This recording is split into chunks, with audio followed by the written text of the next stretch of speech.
Welcome! You have arrived at a quiet corner of time. This podcast is not a rush through the past. It is a slow walk, a gentle journey, a story that unfolds like the Nile itself, calm, steady, and unhurried. Here, there is no need for speed. The only rhythm that matters is the rhythm of your breath and the rhythm of the words. You may close your eyes and imagine, or you may allow the sound to carry you toward rest. Either way, you are welcome. Tonight, we travel to ancient Egypt. Not the Egypt of action films or fast-paced documentaries. Not the Egypt of treasure hunters or dazzling pyramids. Instead, we travel to the Egypt of everyday life, where the hum of insects never ends, where bread tastes of stone dust, where labor begins with the sun and ends only with exhaustion. We will wander together into 4 parts. First, into the life of a Nile farmer, the aches, the cycles, the daily struggle. Then into the story of a king and queen, Akhenaten and Nefertiti, who dared to change religion itself. After that, into the tomb of Tutankhamun, where secrets slumbered for thousands of years. And finally, into the palace, where perfumes curled like smoke and politics shaped destiny. This journey will not demand attention. You may drift, you may even sleep. The words are here for you, whether you follow them closely or whether they dissolve into dreams. And as we begin, let me gently remind you, this podcast is part of a growing collection. If you find comfort in these journeys, consider subscribing to the channel. It is your way of ensuring more of these calm histories reach you. A simple gesture of support. No heavy stone to carry, no endless hours in the sun. Only a single click.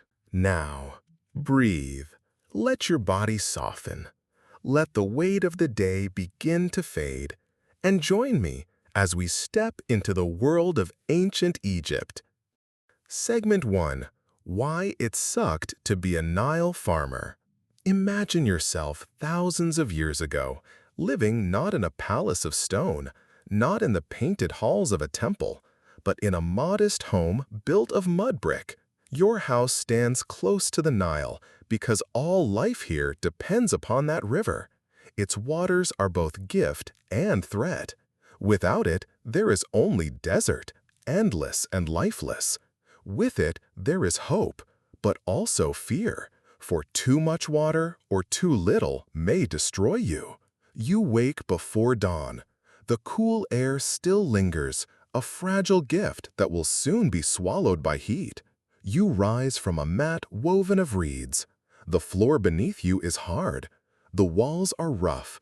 They crack with time and must be repaired often. But this is your shelter. It is simple, but it is yours. Outside, the horizon begins to brighten. The river reflects a soft glow, broken by ripples as birds skim across the surface. You hear the hum of insects already building, a low chorus that will stay with you through every hour of the day. The smell of damp earth drifts from the fields, mixed with the faint smoke of last night's fire. You gather your tools. They are not many. A wooden plow, heavy in your hands. A basket for seed. Perhaps an ox if your family is fortunate. You step into the fields with others, walking across narrow paths that divide the plots of land. The soil here is dark, rich with silt left by the river's flood. It is the only reason crops can grow in this land of sand and stone. Your task is to guide the plow. The oxen strain against their harness. The blade cuts shallow furrows into the ground. Dust rises, settling on your skin, clinging to your hair, filling your lungs. You breathe it in and you carry on. The sun climbs higher. Its light grows harsh, its heat relentless. Sweat gathers on your brow, dripping into the soil. Your back bends, your shoulders ache, but the work cannot stop. If you do not sow, you will not harvest. If you do not harvest, you will not eat. Survival is the only measure of success. Flies swarm around your face. Mosquitoes bite at your ankles. You wave them away again and again, but they always return. Their persistence is as constant as the sun. The rhythm of your labor becomes almost hypnotic. Push, plant, swat, breathe. Over and over. At midday, you pause. The meal is small. Bread made from barley or emmer wheat, baked coarse and hard. The flour contains fragments of stone from grinding, and with every bite, your teeth wear down a little more. Beer follows, cloudy and thick, filling your stomach in place of water. Onions, garlic, lentils, if you are lucky, they are on your plate. Meat is rare. Fruit a seasonal gift. Nothing is wasted, nothing is excessive. The meal is not pleasure, it is fuel. You return to the fields. The sun is higher now, and the heat presses down on you like a hand. Your body grows heavy, your mind drifts into the repetition. The oxen move slowly, step by step. The plow digs, the seed falls, the dust rises. Hours pass in silence, broken only by the hum of insects and the murmur of neighbors working nearby. By late afternoon, your body aches with exhaustion. The sun begins to lower, painting the horizon in gold. You gather your tools, lead the oxen home, and step once more into the narrow streets of your village. Dust clings to your skin. Your hands are raw, but the day is done, and that is enough. At home, the evening is quiet. Children play nearby, laughter carrying in the warm air. The smell of stew drifts from the fire. You sit with your family, your body weary, your mind grateful for stillness. You talk softly, you share the simple food. You listen to the river's steady voice. Yet, life does not always remain in this rhythm. Some seasons, you are summoned for labor beyond the fields. The pharaoh demands work for temples, canals, storehouses. You and thousands of others are called to carry bricks, to drag sledges, to shape stone. This is not a choice. It is duty. Refusal is unthinkable. The pharaoh is a god on earth. You obey. Your children learn quickly. Sons follow fathers into the fields. Daughters help their mothers with grinding, fetching water, tending fires. There is no school for you, no scrolls or ink. Writing belongs to the scribes. Your lessons are the lessons of survival, written not on papyrus, but in soil and sweat. Illness comes often. The Nile gives life, but it also carries sickness. Mosquitoes spread fever. Parasites hide in the water. Coughs linger, bellies ache, eyes burn. Some recover. Some do not. Life is fragile, always uncertain. And yet, there is joy. Even in hardship, joy persists. In the evening, when the air cools, you sit outside your home. The stars scatter across the sky. The reeds rustle softly by the river. You hear flutes and drums from neighbors, laughter carried on the breeze.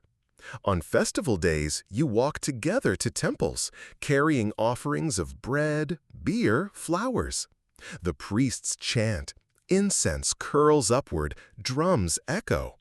For a moment, the burden of labor lifts, and life feels lighter. Still, when the festival ends, the fields remain. The river flows. The cycle resumes. Planting, harvesting, enduring. The rhythm of survival. And as you lie down on your reed mat at night, your body heavy with exhaustion, you know tomorrow will be the same, and the day after, and the day after that. A life of rhythm, unchanging, bound to the Nile.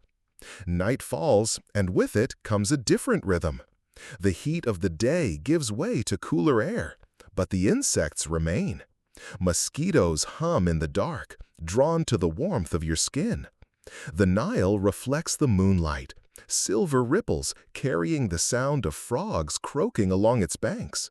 Sleep does not always come easily. The day's labor lingers in your muscles, a dull ache that presses into your bones.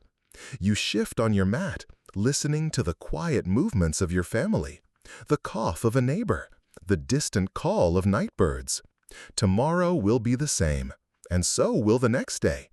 This cycle of labor is endless, stretching beyond memory. It was the same for your parents, and it will be the same for your children. Life in ancient Egypt is defined not by ambition or adventure, but by survival.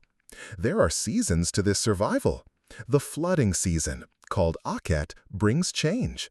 The waters rise, spilling over the banks of the Nile, soaking the fields.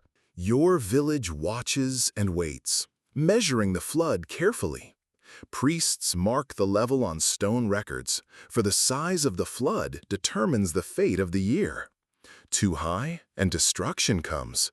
Too low, and famine looms. But when the balance is just right, the soil is left rich with black silt, ready for planting. After the flood comes Peret, the growing season. You work from dawn until dusk, guiding plows, sowing seed, tending sprouts. The air is thick with dust, your hands cracked and dry, your body weary. Yet there is hope, for green shoots emerge, promising a harvest. And then comes Shemu, the harvest season. You cut stalks with sickles, bundle them in sheaves, carry them home. Your family joins in, every hand needed. The fields buzz with activity, songs rising to mark the labor. But joy is tempered by uncertainty, always uncertainty. Will there be enough grain to last until the next flood? Will sickness strike? Will the stores be safe from rot or pests? The cycle continues, year after year. Your diet remains simple, shaped by this cycle. Bread and beer are constants. Bread that wears down your teeth with grit. Beer that nourishes more than refreshes. Onions and garlic for flavor, lentils and beans for sustenance. Dates, figs, or melons when the season is kind. Fish from the Nile, caught with nets or hooks, sometimes grace your table. Meat is rare, saved for festivals or sacrifices. Hunger is never far away, even in good years. Your clothing is simple too. Linen garments woven from flax grown in your fields. The cloth is light, pale, suited for the heat. Sandals of leather or reeds protect your feet, though often you go barefoot. Jewelry, if you have any, is humble. Beads of faience, shells, or colored stones. Nothing like the gold and lapis worn by the elite. Work does not belong only to men. Women grind grain with heavy stones, kneading dough, tending fires. They fetch water in jars balanced carefully on their heads. They weave cloth, mend clothing, care for children.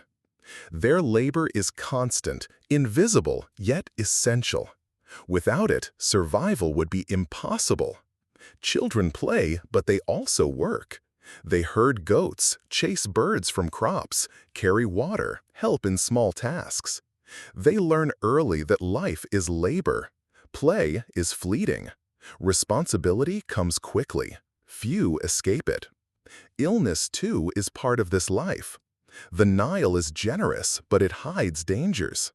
Drinking from its waters may bring parasites, invisible yet relentless. Mosquitoes carry fevers that leave you weak and shivering. Malaria, dysentery, eye infections, they are constant companions. There are remedies, honey, herbs, prayers to the gods.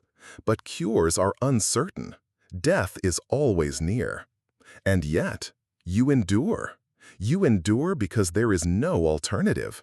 Your world is bound to the river, to the soil, to the cycle of flood and harvest. You wake, you work, you sleep, you repeat. At times, your labor is borrowed by others. The pharaoh, the temples, the officials, they call upon you for projects beyond your fields.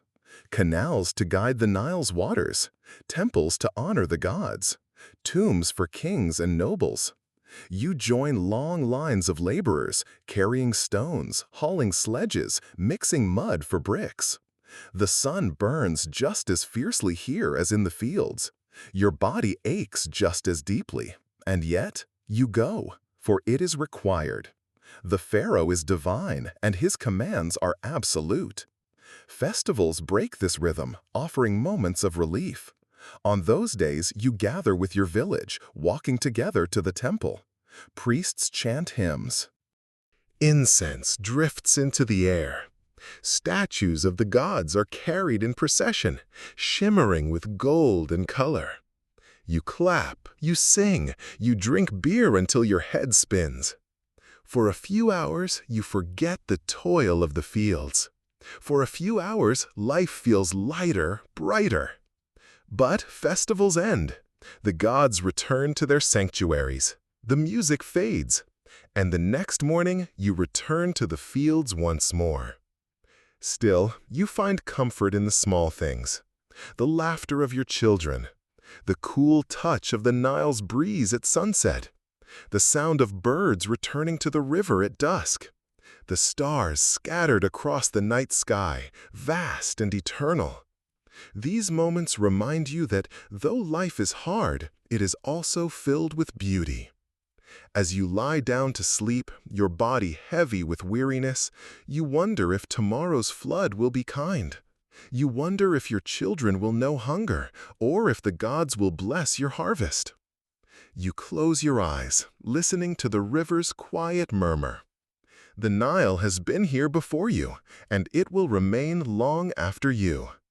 Your life is only a breath in its endless rhythm. The rhythm of your life is not only determined by the river, but also by those who rule over it. Taxes are collected, not in coins, there is little use for those in your world, but in grain.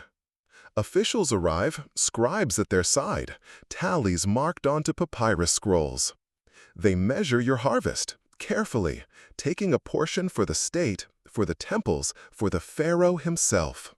What remains is for you, your family, and your village. And sometimes what remains is not enough. The scribes seem like men from another world. They bend over their writing boards, dipping reeds into ink, recording what they see. To you, the symbols are meaningless, lines and shapes that carry power but no sense. You live in an oral world where memory and voice preserve knowledge. To the scribes belongs another kind of immortality, one you will never touch. The temples loom large in your life. Priests speak of gods who control the flood, the sun, the wind. You bring offerings when you can, bread, onions, beer, small gifts, humble tokens. You bow before the statues carried in procession, glittering in the light, far removed from your own world of dust and sweat. Yet you believe, because belief offers hope. Hope that the gods will bless the flood, protect your children, heal the sick. Without such hope, life would feel even heavier. Marriage, too, is woven into your cycle. You choose or are chosen, often within your village. A wife, a husband, becomes your partner in labor. Together you raise children. Together you share burdens. Love is not spoken of often, but companionship grows from shared struggle. Your family is your shelter as much as your mud brick home. When death comes, it is accepted. Graves are dug near the village, bodies wrapped in linen, laid with small offerings.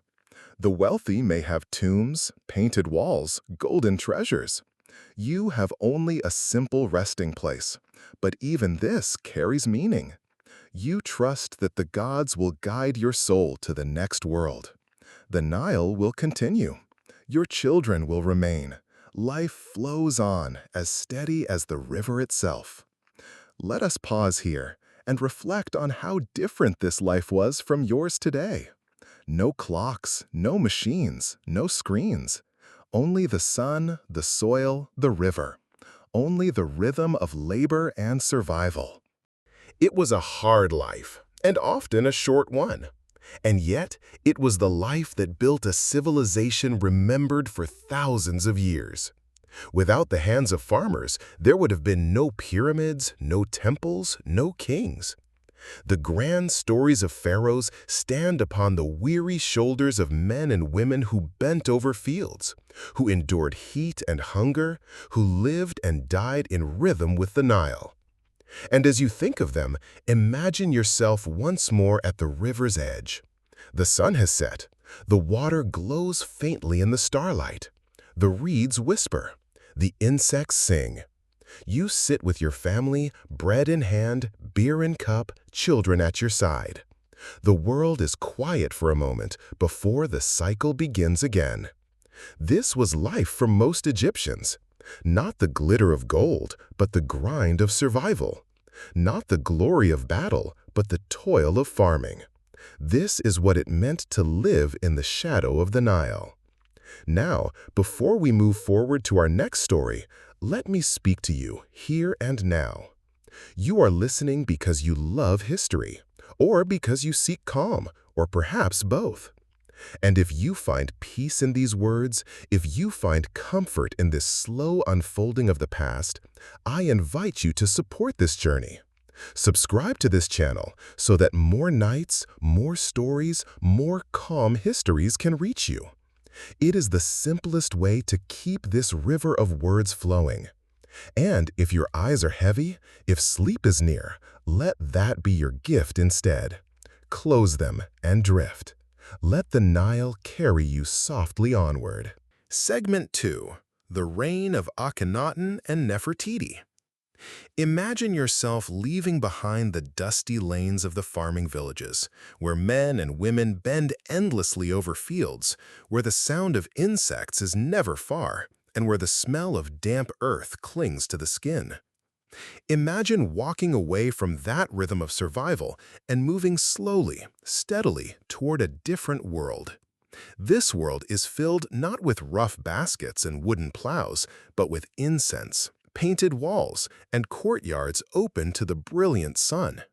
Here, in the second half of the 14th century before the Common Era, a king sat upon the throne of Egypt. His name at birth was Amenhotep IV, yet soon he would be known by another name, Akhenaten. Akhenaten was the son of Amenhotep III, a ruler remembered for splendor, for vast building projects, and for maintaining Egypt's empire at its height. The boy inherited wealth, power, and a tradition that stretched back for centuries. The priests of Amun in Thebes were strong, their temples vast, their rituals woven into every aspect of Egyptian life. Ordinary people, nobles, scribes, and officials alike turned to a multitude of gods: Amun, Osiris, Isis, Hathor, Ra, Sobek, Anubis, and countless more. The pantheon was as crowded and familiar as the streets of a market. And yet, this young king chose a different path. Instead of worshipping many gods, Akhenaten focused upon one, the Aten. Not a god with the head of a falcon, not a jackal, not a cow, not a figure in human form at all. The Aten was the visible disk of the sun itself, round, brilliant, without face or body, only radiant light. Its rays stretched downward, and in art they ended in tiny hands, each offering the sign of life, the Ankh, to king and queen. This vision was radical. For centuries, Egyptian religion had thrived on multiplicity. Each god represented a force of nature, a role in society, or a mystery beyond human understanding. Suddenly, Akhenaten declared that above them all, perhaps instead of them all, there was one, the Aten. To mark this devotion, Amenhotep IV changed his name. He became Akhenaten, meaning effective for the Aten. It was not simply a change of title. It was a declaration of faith, a signal of transformation. Imagine the shock this must have caused. Priests of Amun watched their power threatened. Temples that had stood for generations saw their statues defaced, their names erased from stone. The wealth of shrines was redirected, their rituals interrupted. Where once there had been processions of many gods, now there was but one disk of the sun, lifted high above all others. Akhenaten did not stop there. He envisioned a city devoted entirely to his chosen god. Far from Thebes, he ordered a new capital to rise upon virgin ground. Its name was Akhetaten, meaning the horizon of the Aten. Today, the place is known as Amarna. Imagine its birth. From desert dust, builders raised broad streets, open courtyards, palaces gleaming with white limestone. The temples were roofless so that the sunlight could pour directly onto the altars. Walls were painted with scenes not of many gods, but of the king, the queen, and the Aten's rays shining down. By his side stood Nefertiti. Her very name meant the beautiful one has come. Yet she was more than beauty. In reliefs, she stands equal with her husband. She offers to the Aten. She wears the blue crown of kingship. She smites enemies in carved scenes. She is not hidden behind the throne. She is beside it. The art of their reign was unlike anything that came before. Earlier kings were shown as distant, formal, and divine, stiff in their poses, unbending in their power. Akhenaten and Nefertiti, however, were shown with their daughters in moments of tenderness. They are carved kissing their children, playing with them, holding them close while the Aten's rays stretch downward. The images are softer, more human, almost intimate. In this, there is warmth that seems striking across the millennia. And yet, behind this warmth, there was strain. The priests of Amun, stripped of wealth and authority, surely resented this revolution. Common people, who had long prayed to many gods for protection and guidance, must have felt confusion. Farmers still whispered prayers to the spirits of their fields. Families still invoked Isis for motherhood, Osiris for the afterlife, Anubis for burial. Such habits could not vanish overnight. The king's devotion was absolute, but the people's hearts remained divided. Akhenaten pressed on. He wrote hymns to the Aten, verses praising the sun as the source of life. One hymn tells of how, when the sun rises, the world awakens. Birds take flight, fish swim, people stir. When it sets, all falls into shadow and silence. The Aten was not just a god, but the rhythm of existence itself. But devotion does not replace politics. While the king poured his energy into the Aten and his city, the empire abroad weakened. Letters discovered centuries later, written on clay tablets, reveal pleas from vassal states, begging Egypt for support against enemies. The responses seem few, the attention lacking. Egypt, once strong and feared, faltered under neglect. Meanwhile, the royal family flourished in art. 6 daughters are shown beside Akhenaten and Nefertiti, their limbs long, their heads elongated in the curious style of the period. Scholars debate the meaning of this art. Was it symbolic, spiritual, or literal? Did the king and queen truly appear as the statues show, with slender limbs and unusual skulls? Or was it an artistic choice, an attempt to distinguish this new era from all that came before? We cannot know for certain, but the images remain haunting, unlike any other in Egyptian history. Now, imagine yourself walking slowly through Akhetaten. The streets are wide, the buildings bright. Sunlight reflects off plastered walls. The heat presses upon you, but here it is welcomed, for it is the Aten's gift. In the open temples, priests raise offerings of bread, beer, and incense to the blazing sky. The king and queen appear often, their presence constant, their devotion public. The air is filled with chants, with hymns, with the glow of devotion. And yet, if you listen closely, you might hear whispers. Whispers of discontent, whispers of traditions lost, whispers of uncertainty about the future. For change on this scale cannot come without resistance. As you lie back now, listening to this story unfold, let the image settle in your mind. A king and queen standing together, bathed in rays of sunlight, their children at their feet, the world around them transformed. It is both serene and fragile. And if you are still awake enough to hear these words, let me gently remind you, your support keeps stories like this alive. Subscribing to this channel, leaving a like, or writing a comment are small gestures, far easier than carrying stone or sowing barley. They are modern offerings that ensure more long, calm histories can reach you. If your eyes are closing, let them close. If sleep comes, let it come. The Aten still shines, even if you drift into dreams. The story of Akhenaten and Nefertiti does not end with sunlight and hymns. Like the course of the Nile, their reign rose, flowed, and eventually receded into silence. What was once radiant became fragile, and what was once proclaimed eternal was in truth fleeting. Let us walk further into this time, step by step, with calm observation. The transformation of religion. The radical focus on the Aten was unlike anything Egypt had known before. In earlier centuries, new gods had risen to prominence, but they had joined the crowded pantheon. Ra, the sun god, was merged with Amun to form Amun-Ra. Local deities of distant towns were honored beside great national gods.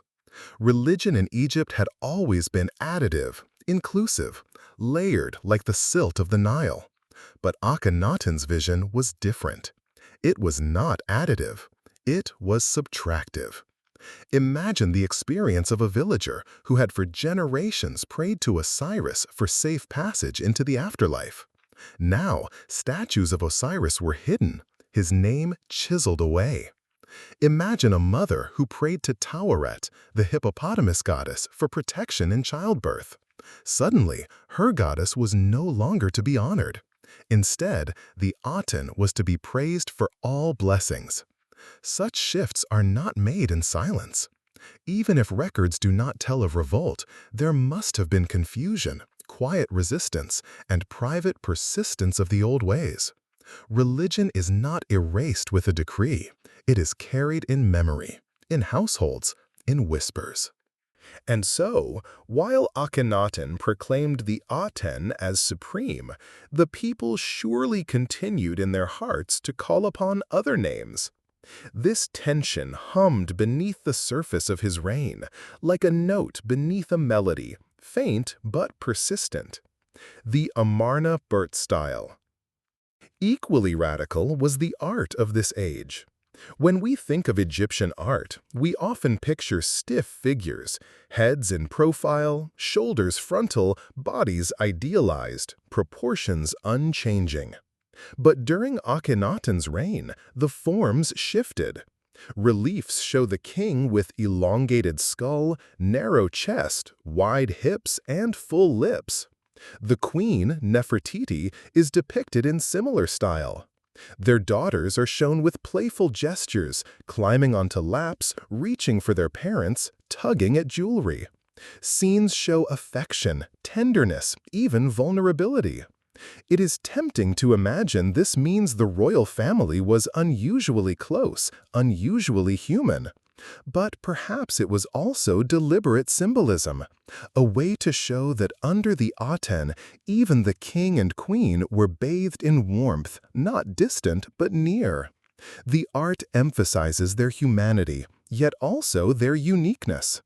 For you, the listener, drifting perhaps between wakefulness and sleep, imagine walking along the walls of Akhetaten, seeing these reliefs in color. Yes, in color, for they were painted, not left bare. Reds, yellows, blues, greens shining in the sun.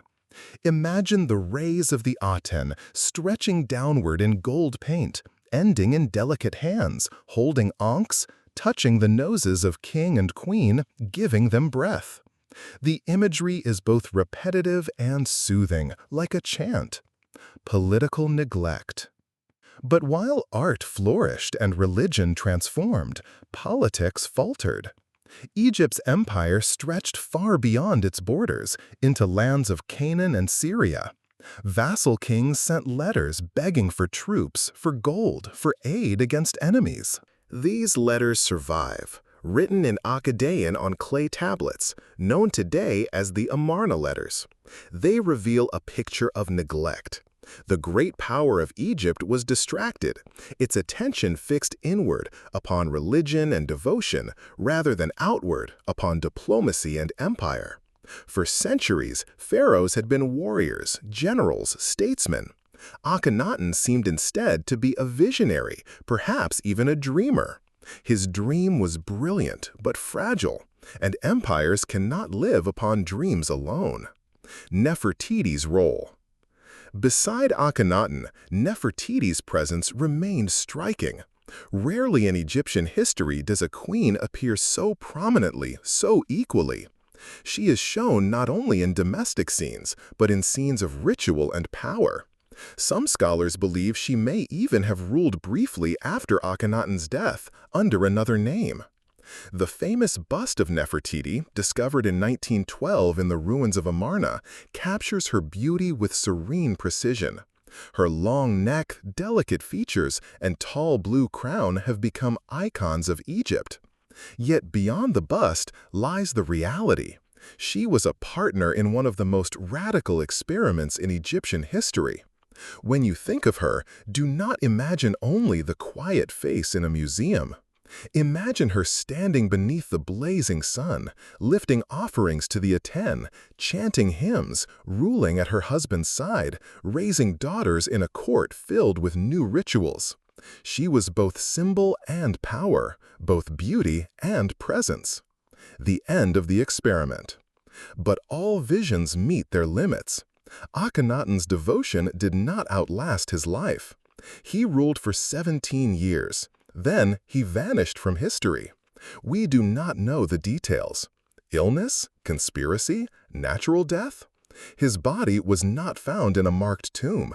His city, Akhetaten, was abandoned. His name was erased from king lists. Later generations called him the criminal of Amarna, a heretic whose reign was to be forgotten. For a brief time, successors tried to hold the line. Perhaps Nefertiti herself reigned under another identity, perhaps a figure named Smenkhkar. But soon a boy became king, Tutankhaten, later known as Tutankhamun. His name tells the story. He abandoned the Aten, restored the old gods, reopened the temples of Amun, and moved the capital back to Thebes. Akhenaten's revolution was over. The Aten returned to the sky, no longer worshipped as supreme, simply the sun once more. The temples of Akhetaten crumbled in silence. The stones were reused, carried off for other buildings. Dust reclaimed the streets. What had been envisioned as eternal lasted scarcely 2 decades. The legacy. And yet, fragments remain. The hymns to the Aten, carved into walls, echoing across time. The reliefs of the royal family, so tender, so unusual. The bust of Nefertiti, gazing serenely through the ages. And the questions, always the questions. What drove Akhenaten to such devotion? Was it true belief, or political strategy, or both? Did he glimpse something others could not, or did he simply misjudge the weight of tradition?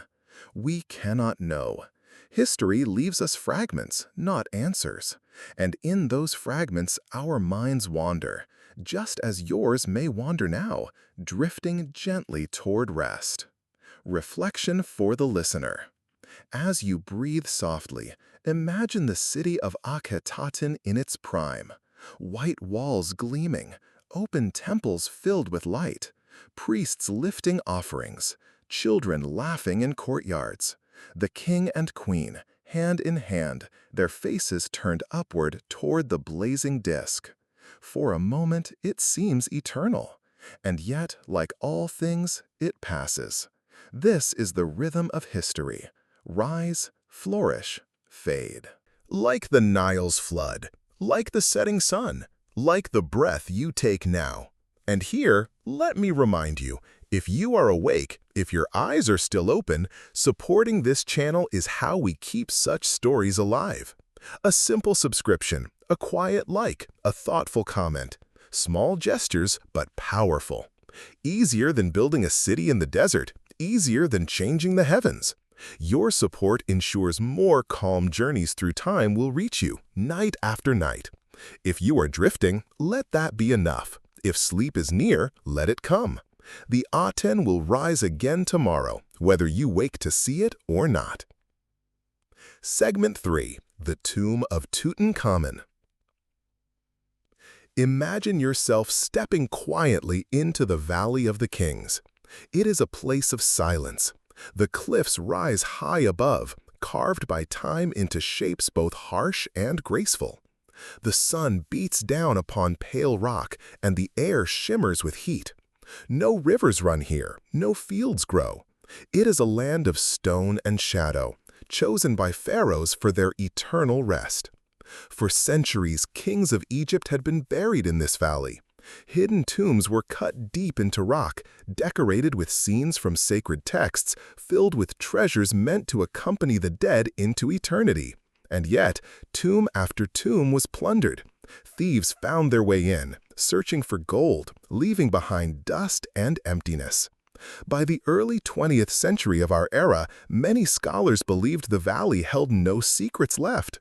They had counted, mapped, and studied the known tombs.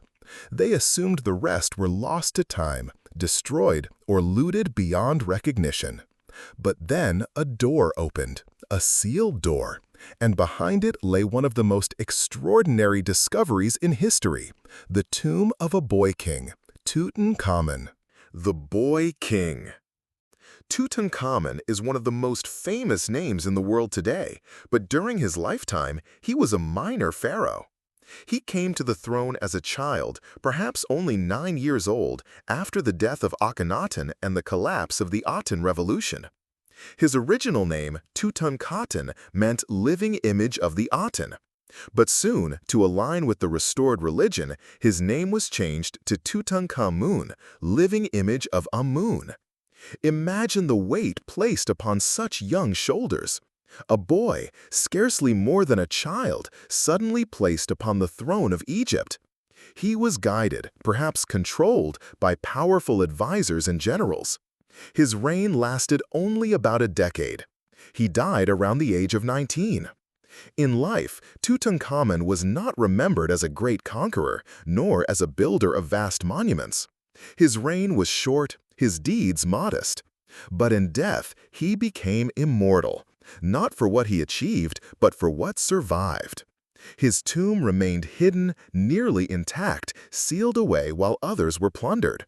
And so, thousands of years later, he became the face of ancient Egypt for the modern world. Howard Carter's search. The discovery of Tutankhamun's tomb belongs to another story, the patience and persistence of an archaeologist named Howard Carter.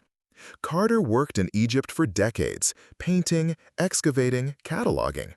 He was meticulous, disciplined, and determined. By the 1910s, he was convinced that one royal tomb remained undiscovered in the Valley of the Kings. That of Tutankhamun, a nearly forgotten boy pharaoh whose name appeared in some records but whose burial place was unknown. Year after year, Carter searched. Workers cleared rubble, sifted through dust, traced faint paths in the stone. Seasons passed with little result. His patron, Lord Carnarvon, grew weary of funding what seemed a hopeless quest. But Carter insisted. One tomb remained. And then, in November of 1922, they found it. Beneath the debris of huts from later periods, Carter's team uncovered a step cut into rock. They dug, slowly, carefully, revealing more steps. At the bottom lay a sealed doorway. Upon its plaster, impressions of seals still remained. And within those seals was the name Tutankhamun, the first glimpse. Carter sent word to Carnarvon, who traveled to Egypt at once. Together, they made the opening. On the 26th of November, 1922, Carter held a candle to a small hole in the door, peering into the darkness beyond. "What do you see?" Carnarvon asked. Carter replied with words that would echo through time. "Yes, wonderful things." Inside, the tomb was packed floor to ceiling with objects. Golden couches shaped like animals, chariots, boxes, statues, a throne of gold. Everywhere, the glitter of treasure, but also the presence of daily life, jars, clothing, games.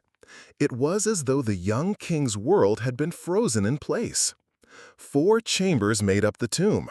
Though small compared to other royal burials, its contents were extraordinary. The antechamber, filled with furniture and chariots. The annex, crowded with jars and boxes. The treasury, with shrines and statues.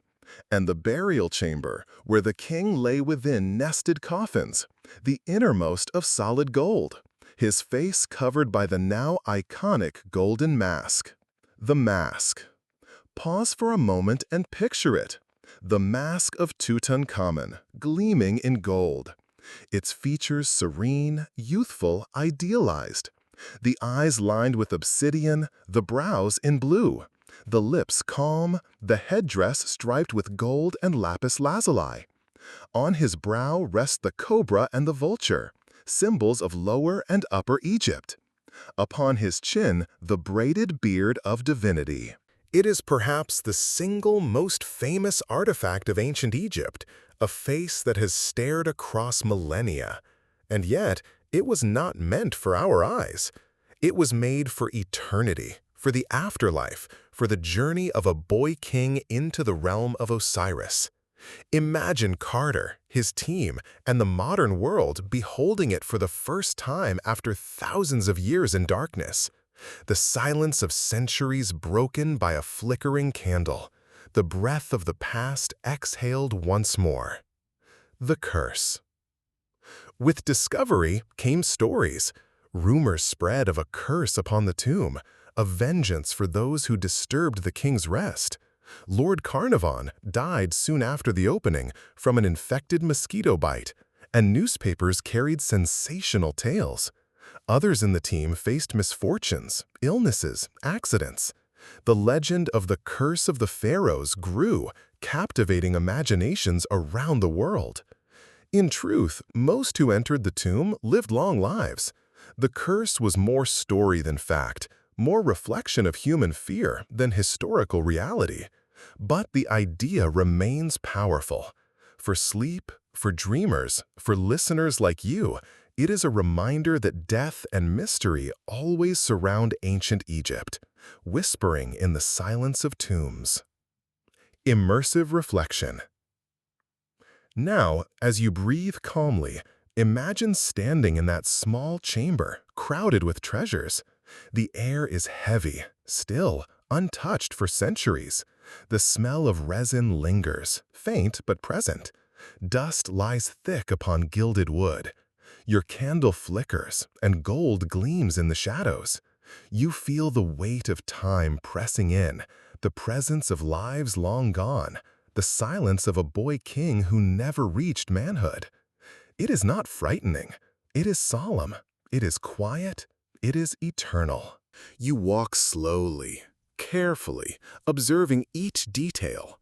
A box with painted scenes, a couch shaped like a lion, a tiny pair of sandals made for the king, jars filled with wine, games to amuse him in eternity. Each object a fragment of life, placed with care, meant to serve forever. And then, beyond, the coffin itself, the golden mask, the stillness of Tutankhamun. A modern icon. Today, Tutankhamun is known across the world. Exhibitions of his treasures draw millions. His mask is a symbol of Egypt itself. Yet it is worth remembering that in life he was not a great conqueror, nor a mighty builder. He was a boy who became king, who died young, who was nearly forgotten. It was chance, more than design, that his tomb remained intact. Chance that later building covered its entrance. Chance that thieves passed it by. Chance that Carter persevered until he found it. And through this chance, Tutankhamun became immortal. Reflection for the listener. As you listen, imagine drifting through those chambers, the silence, the treasures, the gold. Imagine yourself walking slowly, gently, observing, breathing. The rhythm of your breath matches the rhythm of the story. Calm, steady, continuous. And if you are awake enough to hear these words, I invite you once more. Support this channel, this calm flow of history. Subscribe, leave a like, share a thought. It is easier than carrying stones, lighter than bread baked with grit. It is your offering, a gesture to keep the river of history flowing into your nights. But if your eyes are heavy, let them close. If sleep is near, let it come. Tutankhamun's tomb remained in silence for over 3,000 years. It can keep its secrets while you rest. The discovery of Tutankhamun's tomb did more than reveal treasures. It reshaped how the world imagined ancient Egypt. Before 1922, pharaohs were known mostly through ruined temples, scattered statues, broken fragments, and travelers' tales. After 1922, they had a face, a golden mask, a boy who looked back across time. Let us linger in this moment, not with excitement, but with calm attention, like walking slowly through a museum after hours. The halls quiet, the lights soft, the artifacts waiting patiently to be noticed. The tomb's layout. The tomb of Tutankhamun is small by royal standards. Other pharaohs carved massive corridors, long descending passages, vast chambers covered in painted texts. Tutankhamun's tomb, in comparison, feels almost modest. 4 main rooms, an antechamber, an annex, a treasury, and the burial chamber. Yet within these small spaces, the density of objects was astonishing. Imagine shelves packed tightly with jars and boxes. Imagine furniture stacked upon furniture, chariots leaning against walls, couches piled with linens, weapons stored beside toys. The rooms were filled not with emptiness, but with life, compressed and preserved. The antechamber held gilded couches in the shape of animals, lions, cows, mythical creatures. Chariots with shining fittings, ready for journeys. A throne of gold, its backrest inlaid with scenes of the king and his queen on Akhenaten in a moment of intimacy. The annex, smaller and crowded, was filled with daily goods, wine jars, oils, clothing, food. The treasury contained shrines, statues of gods, and the canopic chest that once held the king's organs. And at the center of it all, the burial chamber, painted with scenes of Tutankhamun before Osiris, before Hathor, before Anubis. The walls glowed with yellow, black, and red pigments. Within stood a series of shrines, nested one within the other, like boxes within boxes. Inside them lay 3 coffins, the innermost of solid gold, weighing more than 100 kilograms. And upon the body's head rested the mask, gleaming, silent, eternal. The condition of the tomb. Why did Tutankhamun's tomb survive nearly intact when so many others were plundered? Scholars suggest several reasons. First, his reign was short, and he died young. His tomb may have been unfinished, smaller than intended. Second, its entrance was soon covered by later constructions, hidden beneath debris and huts of workers from another tomb. Third, the boy king was not remembered as one of Egypt's greatest. In lists of pharaohs, his name was often omitted, his reign overshadowed by those before and after. Perhaps thieves overlooked his resting place, thinking it unworthy. Chance, then, preserved him. Chance and time. While grander tombs were stripped bare, Tutankhamun remained hidden, waiting. The treasures in detail. Let us pause and picture some of the objects, not in haste, but slowly, one by one. A golden throne, its seat covered in linen, its arms shaped like lions. Upon its back, the king and queen are shown together. She places a hand upon his shoulder, a gesture tender, almost domestic. The Aten's rays shine down upon them. Couches shaped like animals, gilded, with legs ending in hoofs or paws. Imagine lying upon them, the cool touch of gold beneath cloth, crafted not for comfort, but for symbolism. Chariots, with wooden frames covered in gold leaf, delicate yet strong. They gleam, silent now, but once meant to carry a king swiftly across desert sands, or perhaps only across the symbolic fields of the afterlife. Boxes painted with scenes of hunting and battle. The boy king shown triumphant over lions, over Nubian and Asiatic enemies. Whether he ever fought such battles in life is uncertain. But in death, his image was preserved as victorious. Tiny sandals of leather embroidered with beads. Simple, personal, human. A reminder that behind the gold and grandeur was a 19-year-old boy. And then the mask, always the mask. Its gold smooth, its lapis stripes gleaming, its features calm. You picture it even now as you drift. The most famous face of antiquity. The impact on the modern world. When the tomb was opened, newspapers across the globe reported it. Photographs spread.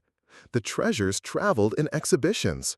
A wave of fascination, called Tutmania, swept Europe and America. Fashion, jewelry, and design borrowed motifs from the tomb. Ancient Egypt entered popular imagination in a new, vivid way.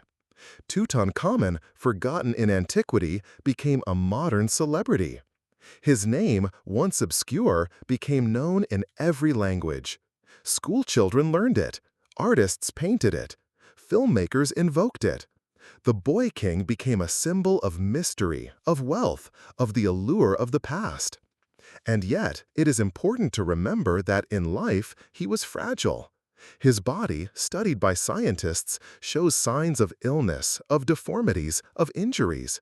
He may have walked with difficulty. He may have suffered pain. He was not the golden mask. He was a boy with human weakness. This contrast between the fragile body and the eternal mask adds to the poignancy of his story. It is a reminder that history preserves images, not realities. That behind every artifact lies a life lived in uncertainty. The curse revisited. We return briefly to the so-called curse. Lord Carnarvon's death from infection, the strange events reported by newspapers, the myth that those who disturbed the tomb would suffer. It captured imaginations because it fit our longing for mystery. In truth, most of Carter's team lived long lives. Carter himself died in 1939, many years after the discovery. The curse was more invention than reality. But myths have power. They shape how people think, how they feel. And for listeners drifting to sleep, the idea of a curse can be softened, not as a threat, but as a whisper, a reminder that tombs are sacred, that death deserves respect, that silence should sometimes remain unbroken. Now, imagine the tomb once more. You step carefully into the burial chamber. The walls glow with painted figures. The air is heavy, warm, unmoving. The gold shrines tower around you, enclosing the coffins within. You breathe slowly, softly, as though not to disturb the silence. You reach the mask in your mind's eye, the golden face, calm, serene, unchanging. You gaze into it, and it gazes back. Time dissolves. Centuries pass like water. You are here and you are there, both at once. This is the tomb of Tutankhamun, not grand in size, but eternal in presence. And as you drift with these words, let me speak again. If you wish this calm journey to continue night after night, subscribe, leave a like, or comment. Think of it as placing a small offering at the temple, a token to keep the flame alive. Easier than chiseling stone, easier than hauling blocks, easier than sowing barley in the sun. If your eyes are closing, let them close. If sleep is near, let it come. The tomb will remain. The treasures will remain. The boy king rests still, and history whispers on. Segment 4. Pharaoh's Palace Life. Close your eyes and let us leave the tombs and their silence behind. The Valley of the Kings fades into shadow, its cliffs standing watch in quiet dignity. The scent of dust and stone lingers, but slowly, softly, the air changes. We walk away from burial grounds and into the living world of palaces, where walls were painted, where music drifted through courtyards, where power was displayed not only through armies, but through the rhythms of daily life at the very top of society. We enter, now, the imagined halls of a pharaoh's palace, the setting of royal life. Unlike the pyramids or tombs, few palaces of ancient Egypt survive. Built often of mud brick rather than stone, their walls crumbled over centuries, leaving only faint traces. And yet, with fragments of floors, with painted plaster, with the words of scribes, we can picture them. Imagine a grand complex on the edge of the Nile, courtyards open to the sky, halls lined with columns, their surfaces painted in bright colors, walls decorated with scenes of lotus flowers, papyrus reeds, hunting expeditions, and foreign tribute. Pools filled with water glisten in the sunlight, shaded by groves of trees, planted carefully to provide coolness. Birds rest upon branches, their songs echoing softly. The air here feels different from the fields of the farmer or the stone corridors of a tomb. It is scented with oils and perfumes. Incense drifts lazily, filling chambers with sweetness. Floors are covered with mats or painted plaster, smooth beneath bare feet. Servants move quietly, carrying trays, fanning breezes, pouring wine. The sounds of flutes, harps, and sistrums rise in the background. Life in the palace is not toil in the soil. It is not dust upon the skin.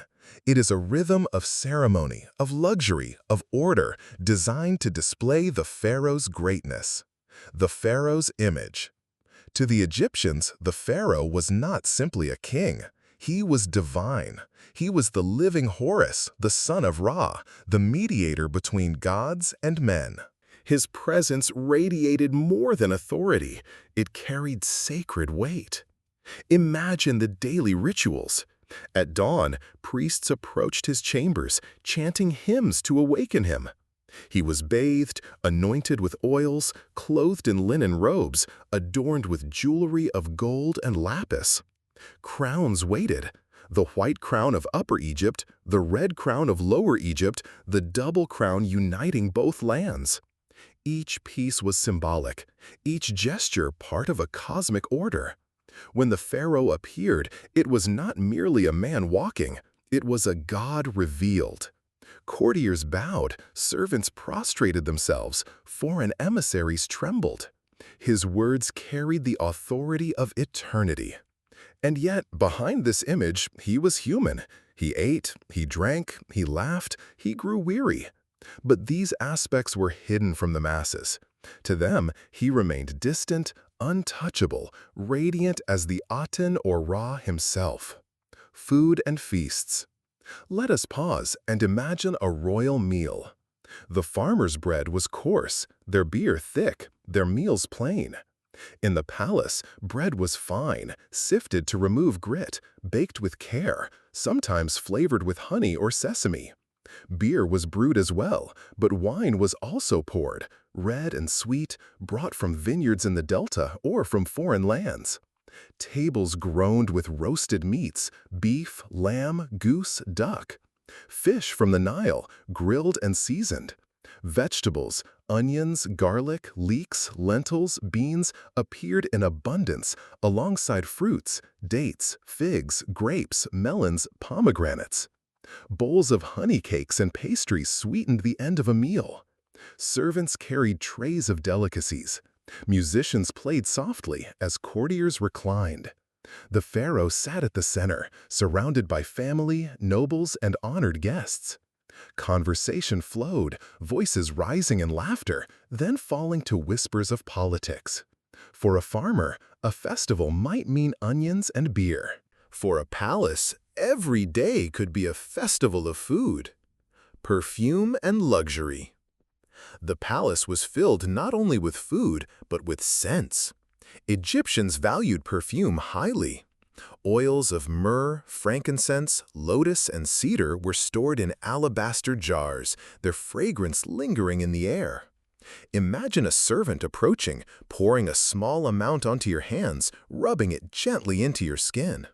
The smell is rich, calming, almost intoxicating. Cones of scented fat worn atop wigs slowly melted in the heat, releasing fragrance throughout the evening. Clothing was linen, but for royalty it was woven finely, soft as air, sometimes pleated into delicate folds. Jewelry glittered. Collars of gold and turquoise, bracelets of lapis, anklets of faience. Each piece was both decoration and protection, believed to carry divine power. Even furniture was luxury. Chairs inlaid with ivory, beds carved with lion legs, tables polished smooth. Every object was both useful and symbolic, a reminder of wealth, order, and divinity. The queen's world. Beside the pharaoh stood the queen. Nefertiti, or Ta, or later Ankhesenamen, each carried presence and influence. The queen was not hidden. She appeared in rituals, in feasts, in art.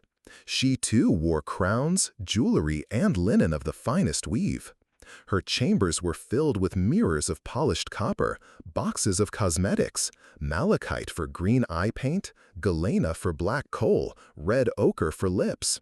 Servants attended to her hair, her wigs, her clothing. Yet beyond beauty, she was also a figure of diplomacy, of ritual, of power shared. In reliefs, queens touch the shoulders of kings, whispering intimacy. They pour libations, they offer to the gods, they stand in chariots. They are not silent figures, they are partners in the stage of kingship. Music and entertainment.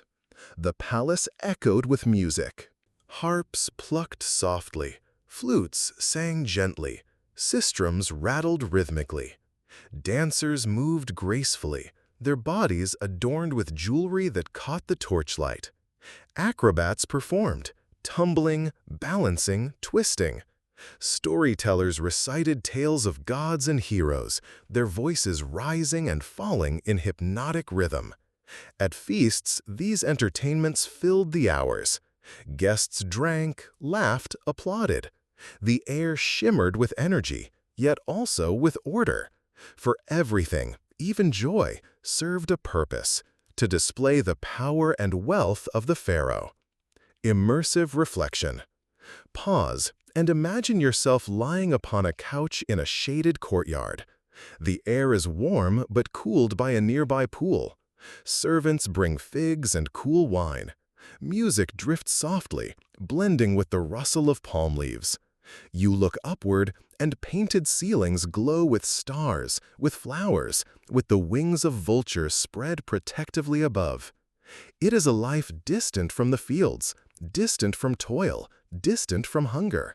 It is luxury, curated, designed to reflect divine order. The pharaoh's palace was not simply a home.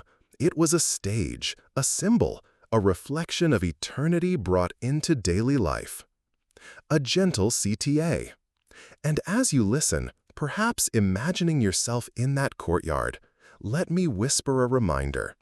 If you are awake, if you hear my words, you can support this journey. Subscribe to this channel. Leave a like. Share your thoughts. These are the offerings of today, tokens that keep the palace of history alive in our nights. If your eyes are heavy, let them close. If sleep is near, let it come. The palace remains, quiet in your mind, ready to welcome you again. The palace was more than a home. It was the center of power, a place where politics, ritual, and daily life merged into one seamless rhythm. To live within its walls was to live at the heart of Egypt's order, beneath the gaze of gods and men alike. Administration of the kingdom. Imagine a hall lined with columns, tall and painted, each one carved with lotus and papyrus motifs. Within this hall, scribes sit cross-legged on mats, their writing boards upon their knees, their reed pens dipped into black and red ink. They record taxes, tallies, decrees, lists of offerings, tributes from foreign lands. The hum of quiet voices mixes with the scratching of pens. Piles of papyrus scrolls grow beside them. Every grain of wheat collected, every jar of beer delivered, every shipment of gold from Nubia, every cedar log from Lebanon, all of it passes through these records. Courtiers wait nervously for audience. Messengers arrive from distant borders, bringing reports of unrest or gifts of loyalty. The palace is not only a place of music and feasts, but of endless bureaucracy, the machinery of empire turning slowly but steadily. Here, in the palace, the rhythm of Egypt's power is maintained, quietly, meticulously, with the steady hands of scribes and the silent presence of guards. Diplomacy and tribute. Foreign emissaries come to bow before the pharaoh. They arrive in long caravans carrying tribute, ivory, ebony, exotic animals, gold, silver, lapis, turquoise. They kneel, placing gifts before the throne. The pharaoh, radiant in linen and gold, watches calmly, acknowledging their submission. Imagine the hall filled with color, men from Nubia with dark skin and ostrich feathers in their hair, delegates from Syria with beards and bright robes, messengers from the Aegean bringing jars of oil, pottery painted in foreign styles. Each speaks through interpreters, each bows deeply, each presents their offerings. For the Egyptians, this was not mere exchange. It was affirmation of order. The world was shown to bow before the pharaoh. Egypt stood at the center, like the sun itself, and all other lands revolved around it. And so the palace became a stage for diplomacy. Not hurried negotiations, but slow, ceremonial demonstrations of loyalty. The pharaoh's daily routine. What was life like for the pharaoh within these walls? We can imagine it through fragments of records and through the rhythm of Egyptian ritual. At dawn, priests entered his chambers, singing hymns. They washed him, anointed him with oils, clothed him in fine linen. He emerged not merely as a man, but as a god revealed anew each day. He sat in audience halls, receiving reports, issuing decrees. He presided over rituals, offering to the gods on behalf of the people. He hunted in royal parks, driving chariots, loosing arrows at lions or gazelle, affirming his role as provider and protector. He sailed on the Nile in gilded boats, the river carrying him like a living deity upon its back. Meals were feasts, but also statements. Each dish, each jar of wine was a symbol of abundance, of divine favor. Entertainment surrounded him. Music, dancers, acrobats. Yet behind these displays, there was always ritual, always meaning. Even rest was ceremonial. The pharaoh's bed was carved with lions, its frame gilded, its linens woven fine. His dreams, like his waking hours, were believed to be touched by gods. Servants and staff. The palace bustled with people. Servants carried water, prepared food, fanned breezes with ostrich feather fans. Guards stood at gates, silent and watchful. Musicians rehearsed, dancers practiced, priests recited prayers. There were bakers, brewers, gardeners, jewelers, perfumers, carpenters, and weavers, all within the palace grounds. Each served a role, each contributed to the rhythm of luxury. For those who served, life in the palace was both opportunity and burden. It was proximity to power, but also endless duty. Each day they labored so that the image of Pharaoh as divine could be maintained. Their presence was constant but invisible, like the stones that supported a temple, seen only when missing. The harem and women of the court. Palace life also included the harem. This was not simply a place of indulgence, but an institution of politics. Wives, concubines, and daughters of foreign rulers lived here, bound by duty, by alliance, by ritual. For the pharaoh, marriage was not only personal, but political. To marry a princess of another land was to secure peace, to cement loyalty. These women lived within the palace, attended by servants, their lives both privileged and restricted. Within their chambers, perfumes and cosmetics filled boxes. Mirrors of polished bronze reflect faces painted with kohl, lips touched with red ochre. They wore jewelry of faience or gold, linen gowns pleated finely. Some held influence, whispering counsel, shaping decisions. Others remained in quiet seclusion.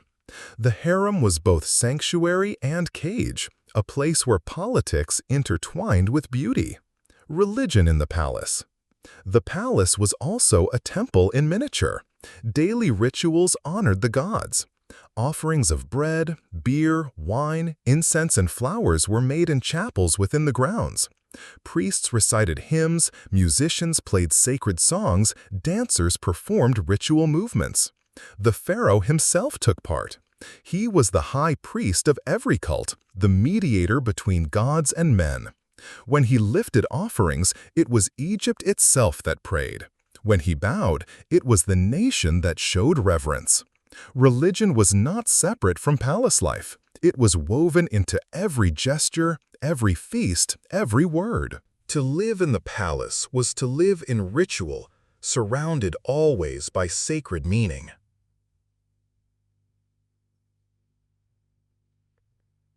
Let us pause and imagine yourself within this palace.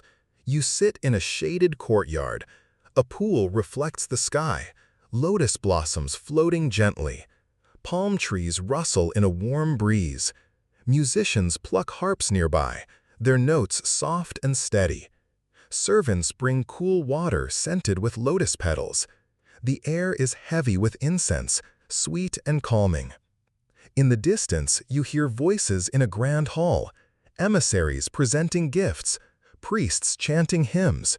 The pharaoh's voice, calm and commanding, echoing softly. The palace surrounds you with calm. It is not hurried. It is not loud. It is steady, like the Nile, like your own breath as you listen. Gentle CTA. And here, in this moment, I remind you softly, if you find comfort in these words, if this journey through time eases your mind, consider supporting this channel. Subscribe, leave a like, or share your reflections. These gestures are like small offerings in a temple, simple, effortless, but meaningful. If you are tired, if your eyes are closing, then rest. Let the palace fade into dreams. It will remain, waiting, silent, eternal. The palace, though filled with luxury, was also a place of contrast, for while its walls glowed with color and its rooms overflowed with music, it was also a stage of politics, tension, and fragility. Let us continue to walk slowly through these halls, exploring more of what life was like for those who lived closest to Egypt's throne. Education and the young royals. Within the palace lived not only the pharaoh and queen, but their children. Imagine young princes and princesses learning their first lessons beneath the painted ceilings.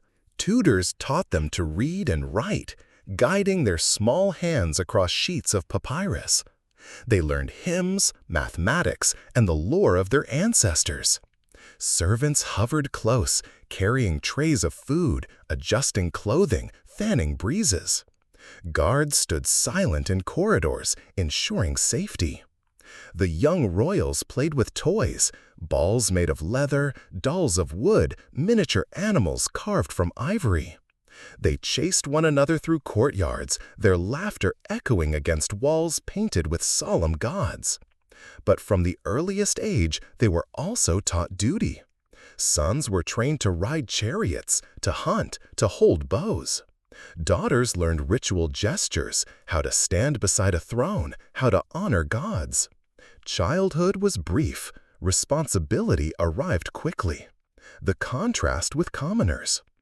Pause and consider the vast difference between palace life and the lives of the farmers we visited earlier. The farmer rose at dawn to labor in dust and heat. The palace child rose to tutors, servants, perfumes. The farmer's meal was bread ground with stone grit, coarse and heavy. The palace table held wine, figs, goose, beef. The farmer's clothing was rough linen, patched and worn. The palace child wore pleated gowns, jewelry glittering in the sun. And yet, the farmer's labor made the palace possible. Without the grain sown in heat, without the taxes carried to storehouses, without the endless toil of thousands, there would be no feasts, no perfumes, no palaces. One life fed the other, just as the Nile fed both field and court. This contrast was never spoken of loudly. It was simply the order of the world, accepted as eternal, as natural as sunrise. Festivals and processions.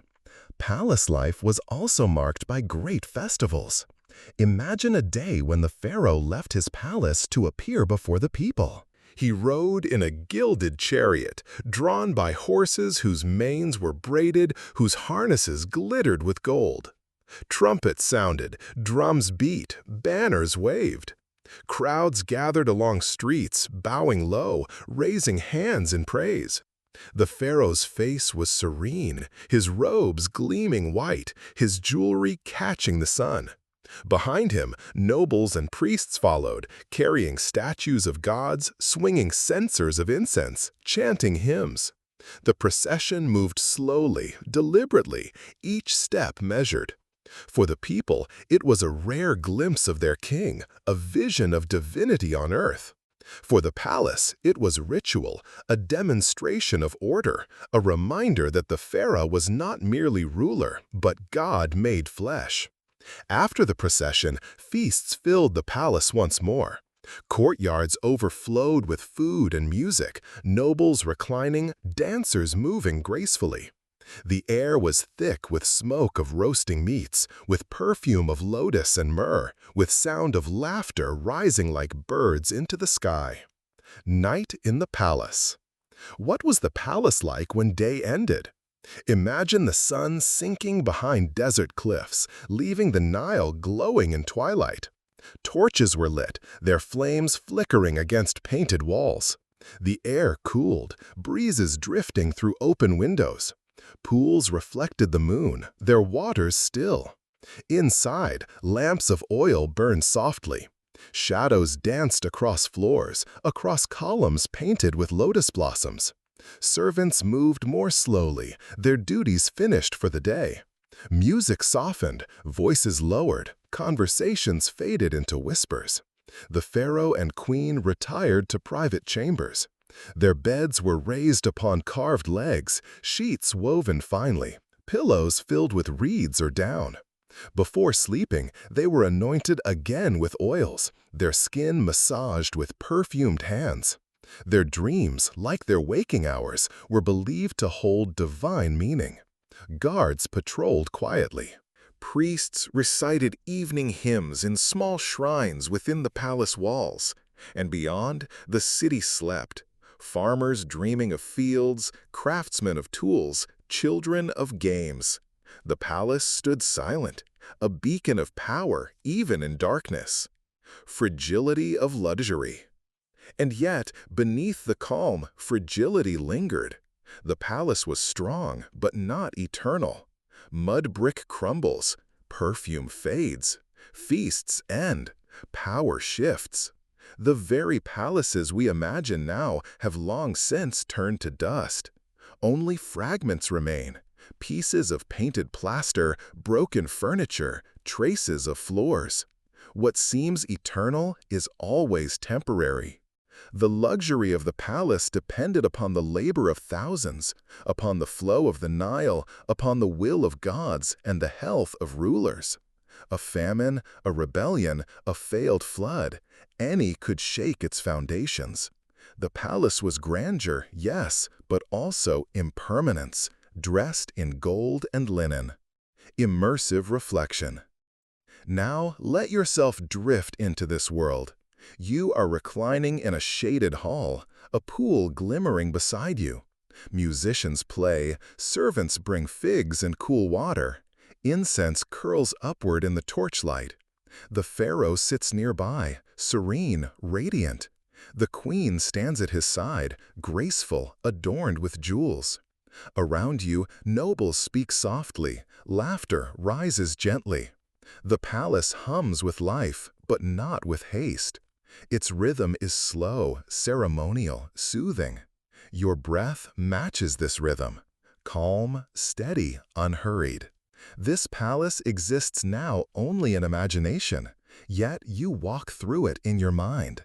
Each detail a fragment, each step a whisper.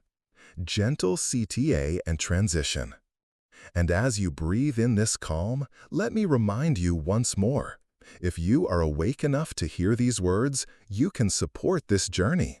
Subscribe to the channel, leave a like, share your reflections. These are your offerings, small and light, that keep the palace alive in the world of today. If you are drifting, if your eyes are closing, then rest. Let sleep come. The palace will remain in your dreams, quiet, eternal. Conclusion. Rest in the shadow of the Nile.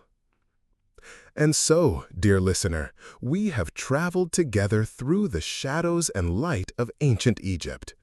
We began among the farmers, bent beneath the sun, their lives woven into the rhythm of the Nile. We felt the soil underfoot, the weight of baskets, the endless patience required to live in harmony with a river both generous and merciless. From there, we stepped into the age of Akhenaten and Nefertiti. We watched as a royal couple attempted to shift the axis of the heavens, reshaping gods, rituals, and even art itself. Their dream shimmered like sunlight on stone, bold yet fragile, destined to fade as others reclaimed the old ways. Then we descended into silence, into the cool chambers of a boy king's tomb. Tutankhamun's resting place whispered to us of archaeology, of mysteries preserved by desert sands, of stories written not only on walls, but in the imaginations of those who discovered him. In that tomb, we touched the thin veil between life and death, memory and myth. Finally, we wandered the palace itself, where pharaohs dined, queens walked gracefully, and music lingered in perfumed air. We saw contrasts between wealth and labor, permanence and impermanence, the glow of gold and the dust it inevitably becomes. Through each step, we did not hurry. We lingered. We breathed. We let the quiet rhythm of history guide us, as if each detail was a tide, carrying us gently toward sleep. The timeless river. Consider again the Nile. Even now it flows. Empires rose and fell. Palaces crumbled. Tombs were plundered. But the river remains. Its waters still glisten beneath the sun. Farmers still plant along its banks, just as they did thousands of years ago. It is a reminder that while human lives are brief, the cycles of nature endure. The Nile is both a boundary and a bridge, between past and present, between memory and dream, between waking and sleep. As you lie here now, perhaps drifting, your breath may fall into rhythm with the imagined current of that river. Inhale with its rise, exhale with its fall.